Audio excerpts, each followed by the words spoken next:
Sorry for stopping my tracks. There are still some rentals that need to be okay. I think that I've just started the live on YouTube. That was my problem. Should be better now. Okay. So about the classifications of VPNs.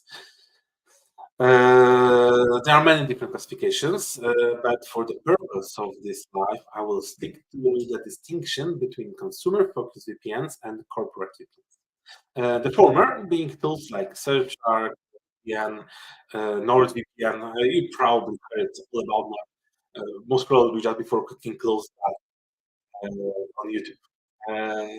We will not talk about this type of VPN.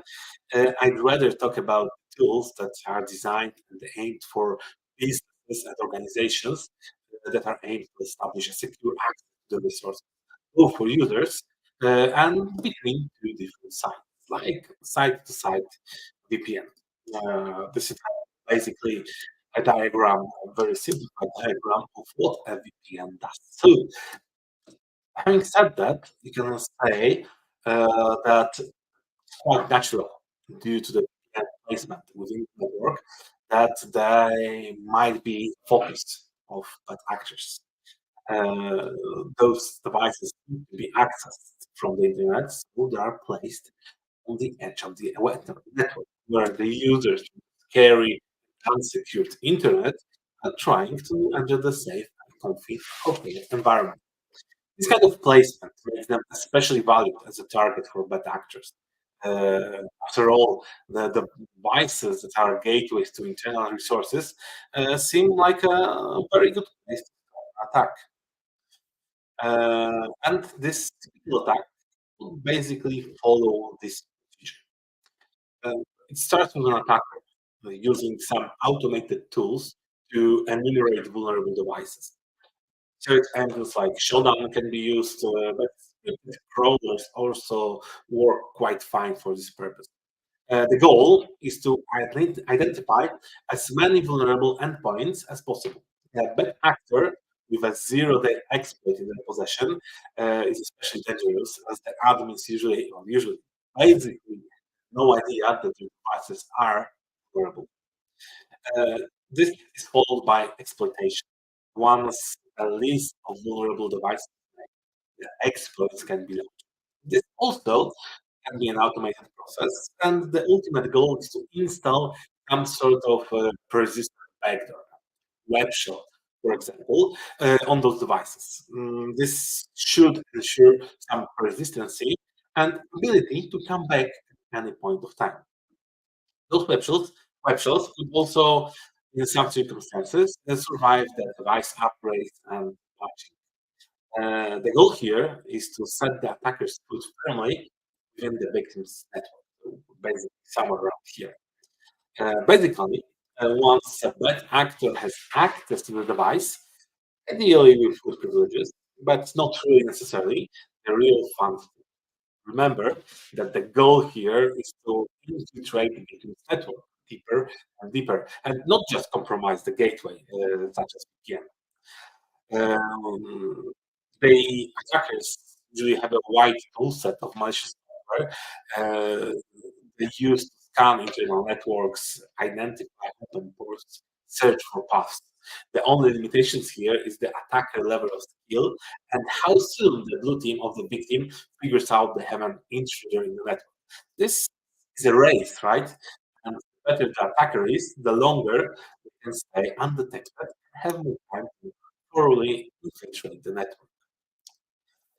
And in order to achieve that, it is very important to cover the tracks, right? A skilled attacker employs tools and strategies not only to delete evidences of their actions, but also to modify threat prevention tools. The goal here, the ultimate goal, is to stay invisible for as long as possible, or as long as needed for example, exfiltrating data. So, just a second.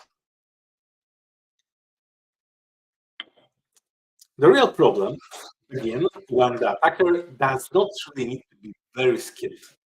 In some cases, the initial vulnerability is so trivial to use, like for example, a directory traversal, where the attacker only needs to intelligently craft a proper URL, or the tools designed for attack are made by skilled hacker, not necessarily with malicious intent, and they are so easy to use, a kid could use them. So that's why we actually use the term security kiddies for those inexperienced attackers that basically use other people. Well, let's get to business, and I'll tell you what happened in 2024. And something bad did happen in the beginning of this year, or in fact, even in December 2023. The whole story began with Ivanti. In the middle of December 2023, Volexity, a US-based cybersec company, discovered some suspicious movement in the network of one. They noticed that someone was generally up to no good and started placing web shells and external facing websites. They managed to track the activity back to the internet-facing Ivanti Connect Secure VPN. Even though most of the tracks were wiped, Volexity managed to figure out that the suspicious activity started around 3rd of December and can be related to not one but two zero-day. Those exploits, taken together, allowed to achieve an unauthenticated remote code execution. One of the most feared by SecOps, and we will hear about this a little bit more today. They obviously reported the findings to the vendor, to Ivanti, and those vulnerabilities were registered under their respective CVs. Well, the second one was 9. Those vulnerabilities were disclosed advisory like that by the vendor on 10th of January, and publishing of patches was followed 4 days later. It is not really known, or at least I did not manage to track, how soon exploits were publicly available, not just about the bad actor that I mentioned before. All I managed to track is that those exploits became quite popular by 17th of January, so a little bit after the patches were published, but well, not not long enough to ensure all of the vulnerable devices to be patched. So anyone who knew probably have gotten their hands on those exploits earlier. That obviously, the bad actor mentioned at the beginning of the story uh, was able to attack your devices as early as the beginning of December. So, every responsible, at least I do believe they were responsible, even the administrator frantically started to apply the patches, while the bad actors proved everyone has a backup plan. On 22nd of January, two new vulnerabilities were announced. CVE 2024-21888 and 21893. The latter one was used to bypass the patch that was published for previous openings. It actually used a hole in the SAML server and allowed for a server-side request forgery. Pretty nice article explaining the whole problem. Just for information, all the links for all the pages I'm using in this broadcast are listed in the description, both on YouTube and LinkedIn. So feel free to fetch them and read more if you feel interested in this subject. So the final blow for Martin came in the beginning of February, when another vulnerability was announced. This one was actually CV 2024-22024, and it was scored 8.3. This one allowed to use an XML external entity injection attack and allowed the attacker to mess with the vulnerable applications processing of XML data. Also, a very nice article about this type of attack. Was concluded the vulnerability bingo for Ivanti, and yeah, you can also you will probably agree with me that 5 criticals within the span of a month is that's a nice that's a nice score, isn't it? However, that was not all. This chain of events triggered a response from U.S. federal agents, Cybersecurity and Infrastructure Security Agency. That's a mouthful. I will call them GIGA, as they like to do themselves. And on 19th of January, they issued their first emergency directive.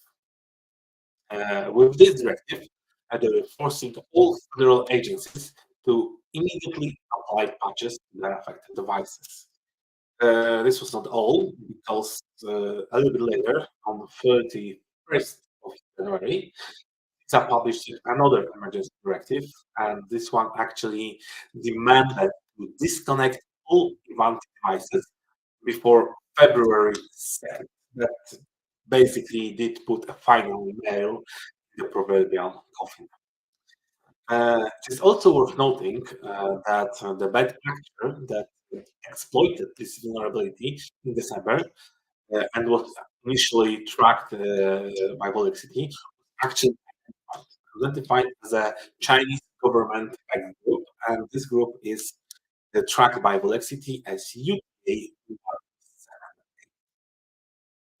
Well, moving on. I think Ivanti got it bidding, so let's move to someone else. And well, I guess the fame that the previous vendor managed to claim in January, it did actually induce some jealousy of other vendors. So let's talk about Fortinet. Just as Ivanti was receiving its final blows, Fortinet made a pretty lively worded announcement for CVE 2024-21762. And they did hint that this vulnerability might have been already exploited in the wild. And for those familiar with corporate lingo, this exploits are in production. They are publicly available and easy to use, and either patch or run to the hills. There is some issue with the audio. However, I'm not sure I will be able to change it live. Give me a second. I will try to use my headphones.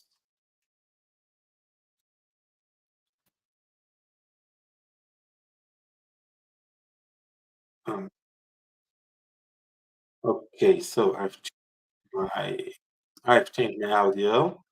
Uh, Anthony, if there will be anything better here, just please let me know. Yep.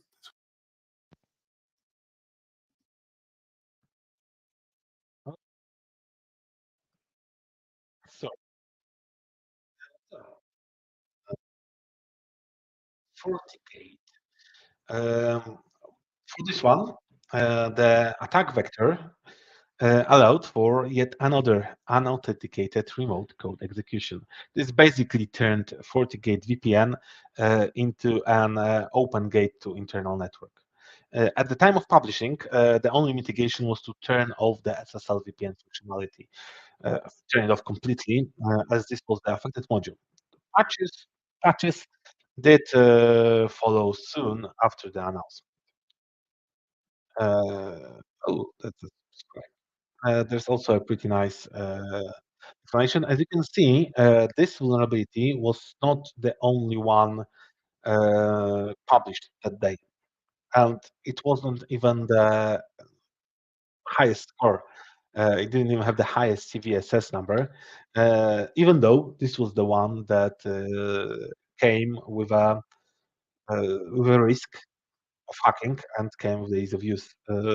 Actually, CVSS scoring is a well, funny thing, for the lack of a better word, and perhaps once I manage to get bottom to bottom of it, I will make one more live just about scoring. Oh, the timeline of these exploits was not as clearly defined as in Ivan's case, and unfortunately, we can only guess how long bad actors could have their way with FortiGate VPNs. CISA also did manage to throw their 2 cents and added this vulnerability to their known exploit vulnerability database, which can be found on Gov. I do have a one huge vulnerability for you prepared, but before I come to it, I will move to two side notes before I move to the big one. The first one is about Cisco. Cisco Secure Client, we decided to join the bandwagon on March 6th. It did come a little bit short with just 8.2 and only high vulnerability, CV 2024 2337. This one allowed to steal SAML tokens and impersonate authenticate VPN users. This utilized the carriage return line encryption. A little less scary because it didn't really allow you to enter the device to, well, not with any privileges. So you could not really jump from that scanned network, jump to the devices. However, you did have an open access devices, the services within the network. So even though Cisco did play the whole thing down by stressing that any attacker that managed to utilize this vulnerability to the strategy to attack the device still would need to be able to log into the company resource. And you can't really argue with the statement. However, having an attacker logging into your VPN uh, is as bad as it sounds. So that doesn't really make it lighter. The other side note is a bit different because not only it is not from 2024, it's from 2023, and does not really relate to a VPN per se. It does relate to a Netscaler gateway, which for my background reasons is very close to my heart, and I just couldn't stop myself from mentioning. On October 10, Citrix, the owner of the Netscaler brand, announced a 9.4 CVSS vulnerability, and this one got a nice name. Usually, for some reason, Citrix vulnerabilities tend to get a nice name. This one was dubbed Citrix Bleed.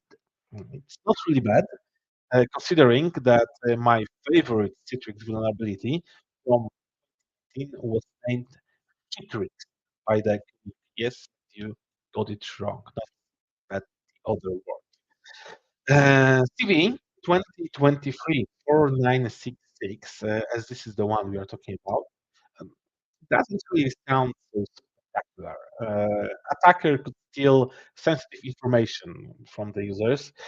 However, those sensitive information did include session tokens, which in turn could lead to hijacking the session. CISA obviously did step in. They addressed their matter in this announcement with some advisory on what to do with these devices. Why do I mention it? Besides my love for Netscaler gateways, another cybersec company from United States, Mandiant, acknowledged that they did observe first exploits for this vulnerability as soon as late August 2023. It basically gave the attackers over 1 month of free pass on Netscaler gateway or Netscaler triple enabled servers. Tenable did wrote a nice article, and I think they were the first one that managed that acknowledged Mandiant's observations. Um, and just to make you aware how serious it is and why Netscaler is very easily enumerated.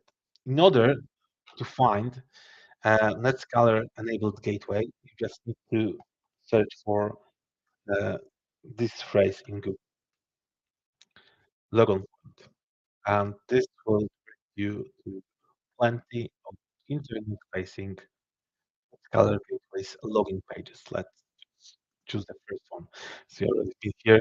Even though those are protected by password, username, and some sort, at least in most cases, some sort of second factor, the attack vector for this particular vulnerability only mandated for crafting a URL and pasting it here. It was very easy. It was very scary. It was terribly successful, and with this huge gap between exploits not only being known, not only being known to specialized groups, but being public available and vendors announcement. Okay, let's move on to the winner of the show. You can now hear that this we're not getting any further. We're not getting any higher. This is a rare 10 out of 10 CVSS score, and that achievement goes to Palo Alto. And the CV 2024 3. This one was placed in the global protect feature of Palo Alto Network OS software. And this vulnerability is often referred to as a firewall vulnerability. But since Global Protect is in fact a VPN, I do allow myself to put that some this one allow for. Yep, probably you already guessed it based on my previous vulnerabilities. Unauthorized remote code execution. No user interaction, no valid credentials needed, and yeah, the attacker got root privileges instantly. To add insult to the injury, this exploit required very little technical knowledge, as the means of delivery was a simple command injection. This one also was discovered by the Volexity, which you might remember from the Ivanti. It played a huge role in discovering the first two initial exploits for Ivanti, and I did mention them in the beginning of the stream. The exploitation supposedly started on March 26, while Palo Alto Network published their advisory on 11th of April. So not as remarkable gap as with the Netscaler gateway, but still 2 weeks of fun for the bad guys. I'll take that over anything else. Another similarity to Ivanti, apart from Velocity, is the bad actor that initially was discovered exploiting this particular vulnerability was identified as another group tracked by Volexity, this time as UTA 218. So, to conclude this story, this was in fact a wild year, and yeah, we're not even halfway through it. So keep your eyes open. Surely there will be some new announcements sooner than later. I know perhaps plans have changed with those in advance, just in case. And in the meantime, what can you do? Well, I'm not really happy to say there's not really much to do against 0 days. You can always stay by adhering to cyber hygiene, not only on the edge of your network, but throughout the whole environment. Patch frequently, employ strong authentication, keep track of vulnerabilities, and patch your device as soon as possible. If you need some more protection, I might interest you in our own full-site protection that actually shields your internet-facing devices, at least from the that do involve the URL as a factor, but I promise you, I won't be selling it. So to know more, we and stay safe. Thank you. Now would be a good time for the discussion. If there are any questions, we do have some time for this one, so please feel free to type them out in the chat. I will be happy to answer. As I said, all the sources, all the links, all the sites I used for this presentation were the sources I actually used to prepare uh, live, so they're all linked in the.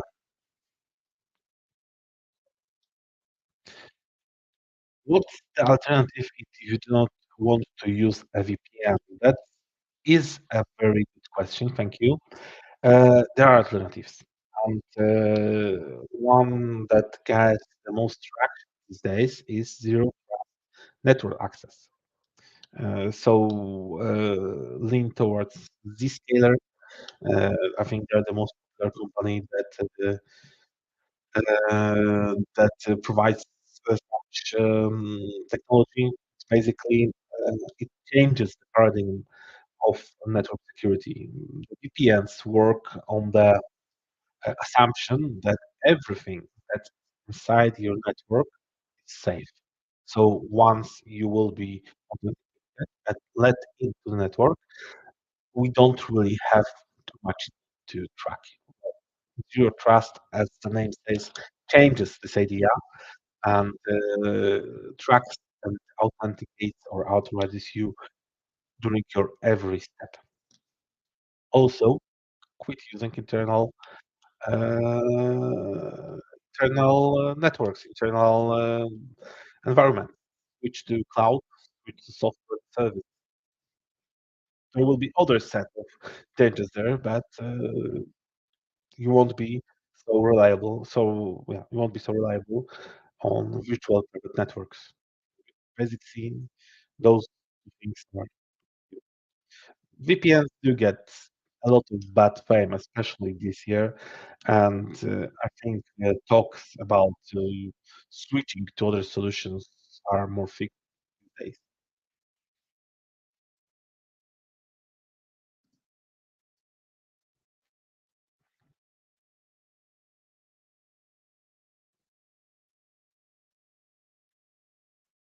So still be here a little bit. So if any more questions, if there are any questions, I'll be happy to answer.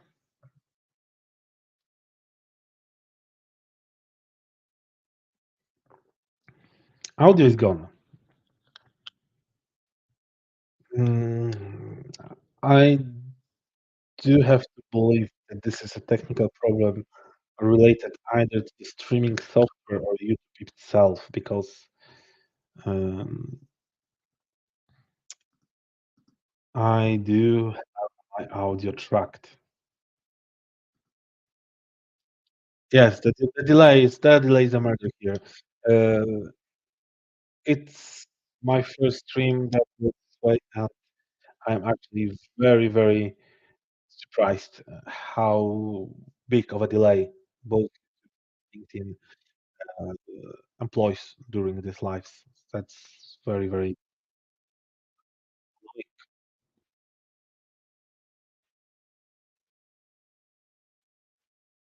Or perhaps I was not talking for long. That also might be the reason why the audio. So, is there anything else I could answer with?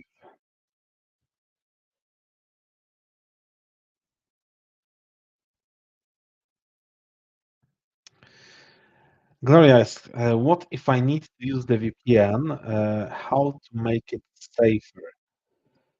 Uh, well, this would connect to the previous answer a little bit. Forget about the strategy that whatever is within your network is safe. Uh, Remember that the network, the border can be breached, and yeah, if it's breached, then you have to employ strategies that make the internal parts of the network safer. There are few things that can be done, and even though I promise I won't be selling here, I might mention the tools I actually help to implement with Secfense. First of all, for anything internal, use use either strong authentication, ideally based items, so phishing proof, or at least use proper second multi-factor authentication. So if anyone breaches your network, they will have hard time traversing through it and logging into other resources on your network. Also, um, make sure that all the parts of your network are up to date, so they are not vulnerable and, well, at least not to the known vulnerabilities. There's also one tool that is a part of the user access security broker itself that stops attackers from actually seeing your site at all. So in case of Scalar, the Scalar, the gateway, you would not have access to this uh, page, and web crawlers would not be able to find you and index you on the web pages. So um, we do have some strategies that we could employ. In fact, I can help you with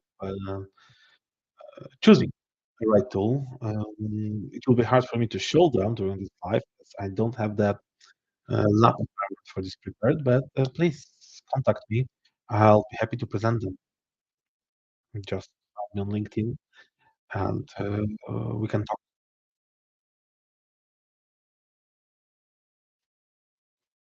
And thank you for those questions. That really help things as been going.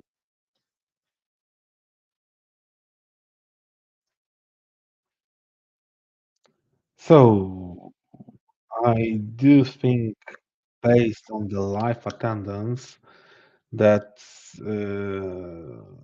there might be not really a lot of questions today, uh, or at least I don't really expect any more by the looks of it. Let me just check the LinkedIn. Yep.